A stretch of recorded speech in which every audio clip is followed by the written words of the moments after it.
Like, listen, when people think about trucking, they think freedom, the open road, big paychecks, but nobody warns you about the adversities that you can go through. So we're going to talk about it in this video. Also, is there a trucker shortage? I spent over $440 in 1 month on eating out. I'm going to share with you how much I saved, how much I spent, and my biggest financial lessons from this first year and a half in trucking. And if you never thought about being blacklisted by the trucking industry, I have an update to share with you, so you don't want to miss that. Before we dive in, tell me one thing that you wish you had been warned about trucking before you got involved. I'm talking to all my OG truckers out there. Put it down there in the comments so others can learn. So I looked at one of my last months where I was out over the road driving, and I spent $443 on eating out after I had spent over $520 on groceries. So I had food in the truck. The reality is that after driving 8, 10, 11 hours, sometimes I'm just tired and I feel like I just want to reward myself. But that reward now is not really going to take care of future older me. So I need to reel that in a lot. Giving up my expensive New York apartment and moving into the truck was one of the best financial decisions that I made. My total recurring expenses are somewhere between $500 and $600. So that's things like my cell phone, my Wi-Fi, storage unit, things like that.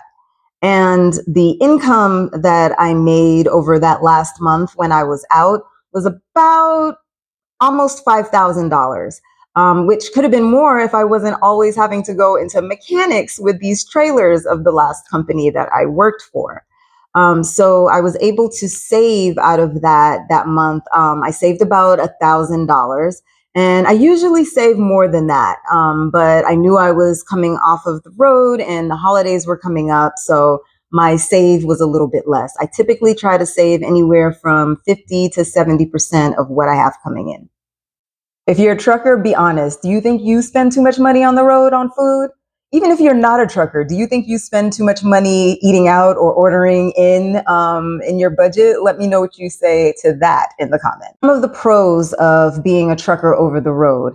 I was able to save on rent, and so that meant that I was able to pay myself about $22,000 in 1.5 years that I've been out here. And I didn't even work the whole 1.5 years. I've been off these past 3 months. So that's been a really big pro, is being able to push myself further to financial independence by being able to pay myself the expensive rent and utilities and, all of those things that I would have had to pay to somebody else.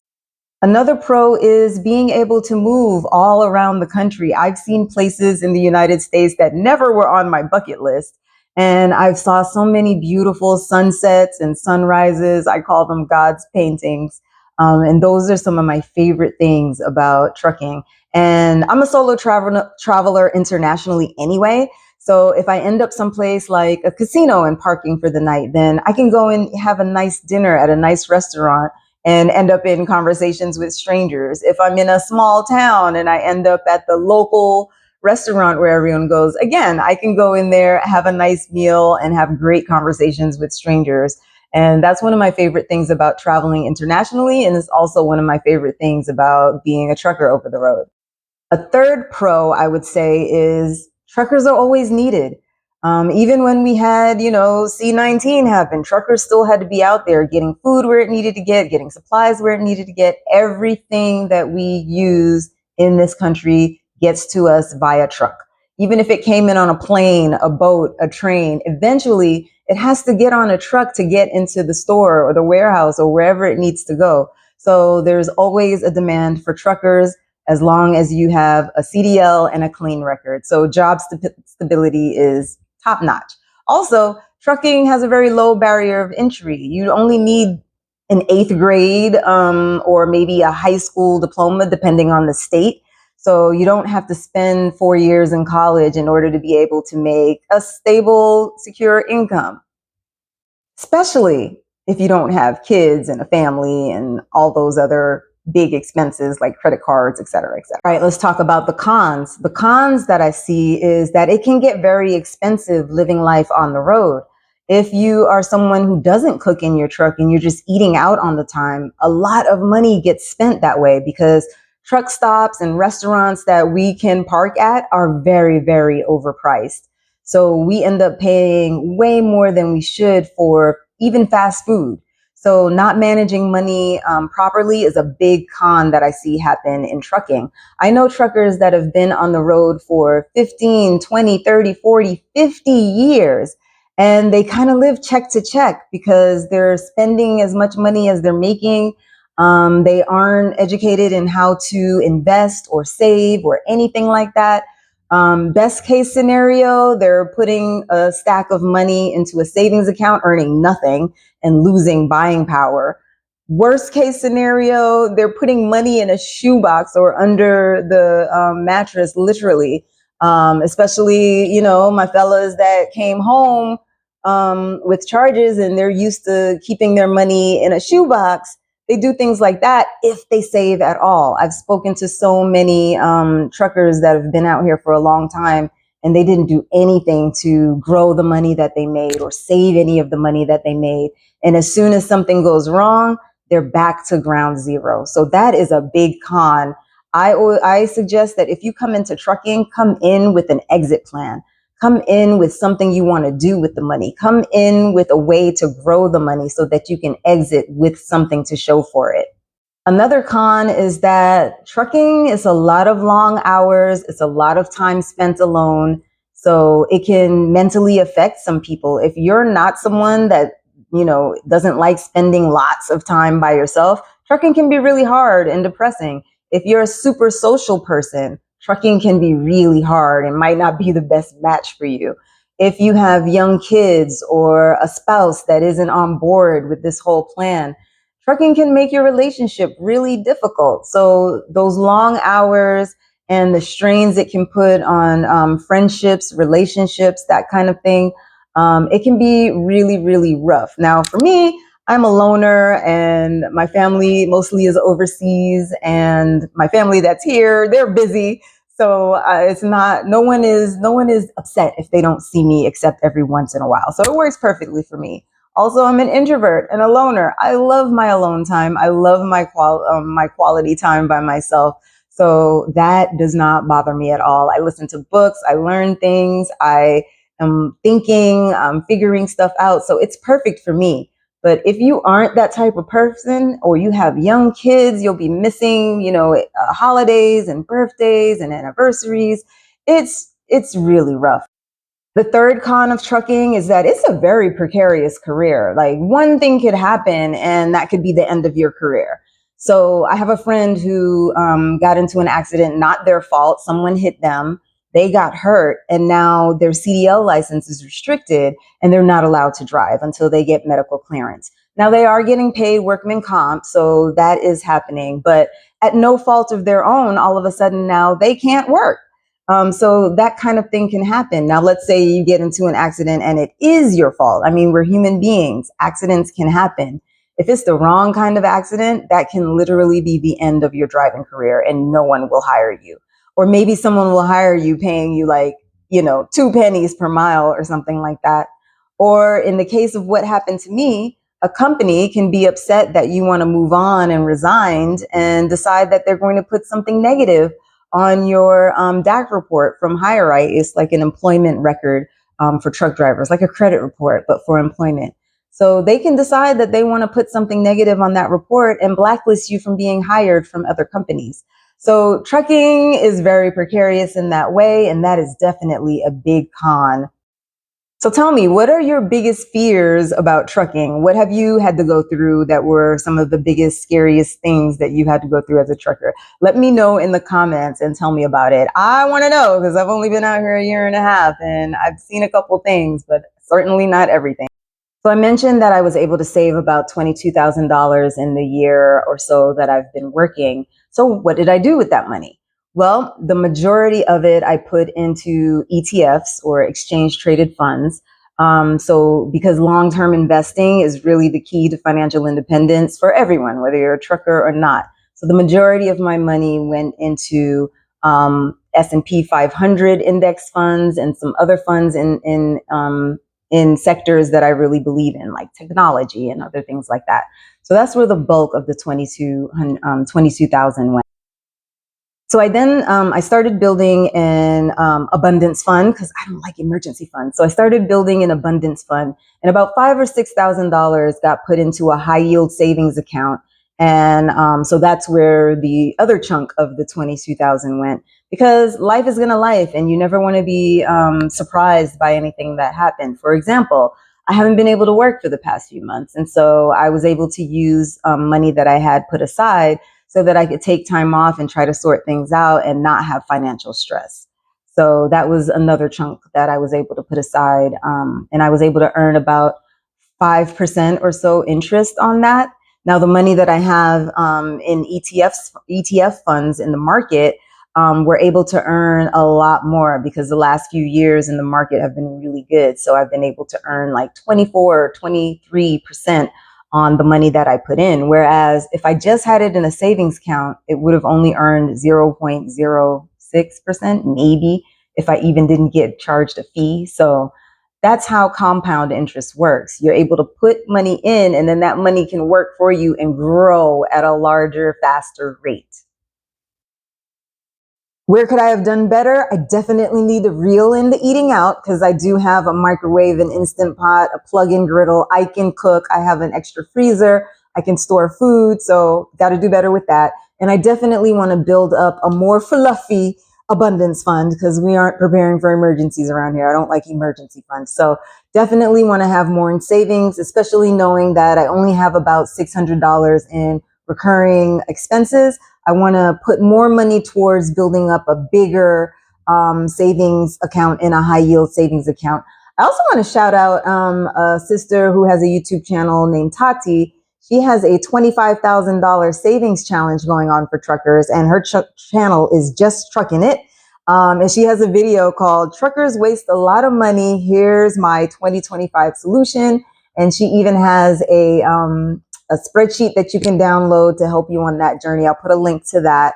And also, if you want to learn about the stock market and long-term investing and you're a woman, I have a community where you can get a free 14-day challenge where you will get everything broken down into 5-minute bite-sized chunks and learn about the stock market, learn about how to invest, learn about how to grow your money, have your money working for you instead of you just working for it, because a savings account ain't gonna get you to freedom. Okay, so here's my update, and I think I might have let it slip a little bit, but in case you missed it, I was not successfully blacklisted from the industry. Luckily, when I applied for work leaving that old company, I applied to more than one company. And I was communicative with them. I let them know every step of the way what was going on. I let them know, look, this company is giving me a really hard time about resigning, and they're threatening to put false things on my DAC report.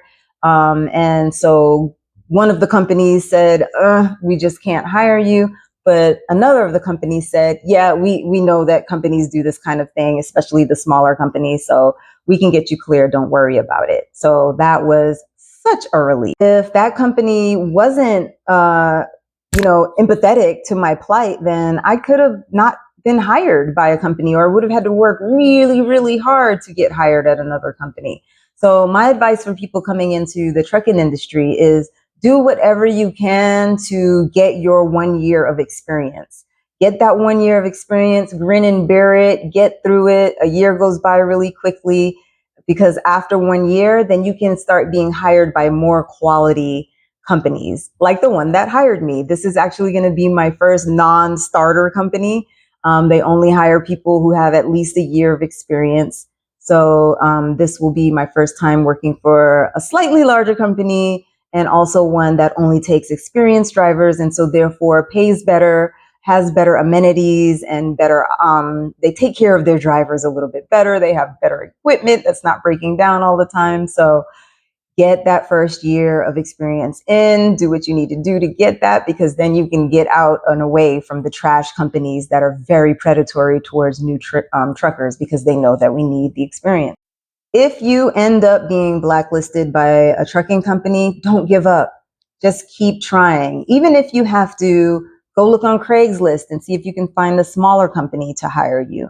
Even if you have to get on foot and go to into an office of a trucking company that may be local to you and talk to people face to face. I've seen that work for people. Even if you have to go to the FMSCA website and look up trucking company names and just start calling.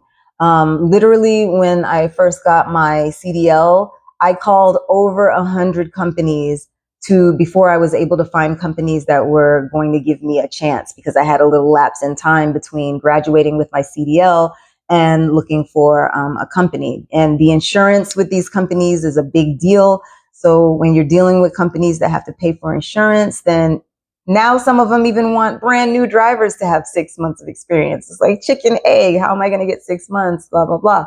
But you just have to make your job getting a job, and don't give up if this is what you want to do. I would get up at 9 a.m. I would make calls until 5 a.m. I made getting hired my job. So I want to hear again from my OG veteran truckers. Have you ever been blacklisted by a company? How did you get over it? Please give some advice in the comments for us new folks coming in.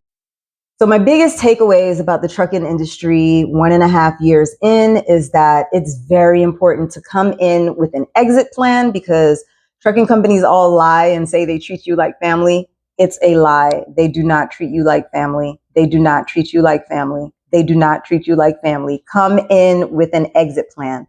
Otherwise, you will be stuck in this industry for 15, 20, 40 years and have nothing to show for it.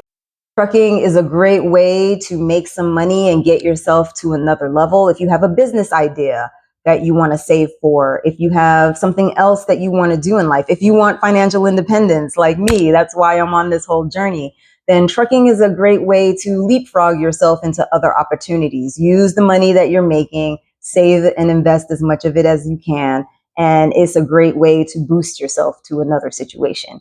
It's also a great place to see some places that you may never have seen before. Now, a lot of the times you're just driving through, or you have to deliver and pick up and keep it moving. But there are times where you have a 34-hour reset, or you have, for some reason, a few days off and you're someplace new and you can explore. So it can be a great opportunity to travel and see some other places as well. In between working, though, in between working. Compared to other careers in terms of pay, trucking has a very low barrier of entry, and you're able to work your way up fairly quickly into earning 6 figures even as a company driver. 2 or 3 years in, and you can be at the 6-figure level if you are a runner, if you're willing to work and stay out there on the road a little bit longer. That definitely is a possibility. Most other careers, they want you to have 2, 3, 4, 5, 6 years of experience, and lots of degrees and lots of school time and lots of certifications before you can even get into that range. So a trucking career has its benefits in that way, as far as it being a pretty low barrier to entry to make a fairly adult income, especially if you don't have a lot of expenses like children and cars and mortgages and rent and credit card bills.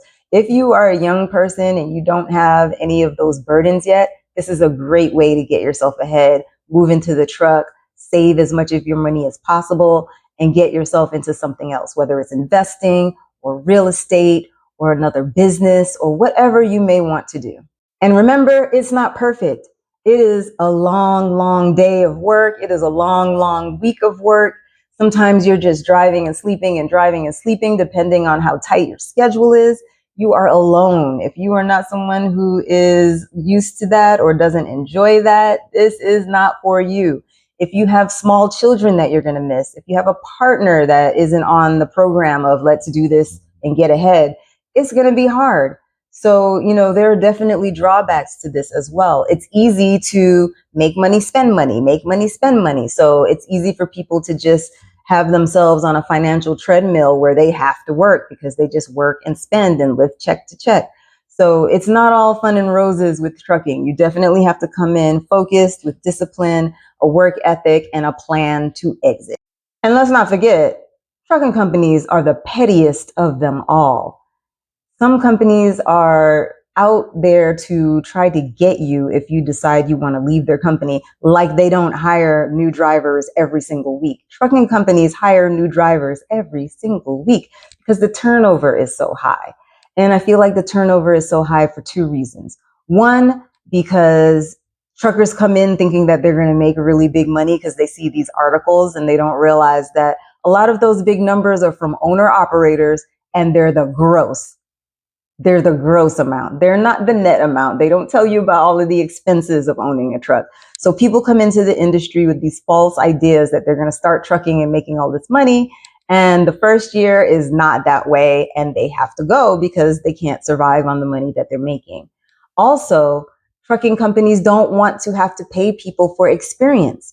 So it makes more financial sense, always follow the money, for them to constantly have new truck drivers coming in all the time. So they never end up having to pay the highest rate to more experienced drivers. They run these stories about there being a trucker shortage. There is not a trucker shortage. There is a paying properly for truckers shortage. That is what there actually is. So if you come into trucking, be smart about your money, budget, save, invest. Remember, these companies ain't loyal. They do not think of you as family. If you want to see more about my trucking journey, then I'll put a link below, or I'll have it somewhere where you can see the playlist of me being a middle-aged lady rookie trucker. If you made it this far, please put in the comments truck money so that I know you hung out there and you're still with me. Put in the comments truck money. And I will see you next time. I am Essence Revealed on this journey from actor to tractor, financial independence, and life and location freedom, so that other women over 40 can see that it's never too late to start something new.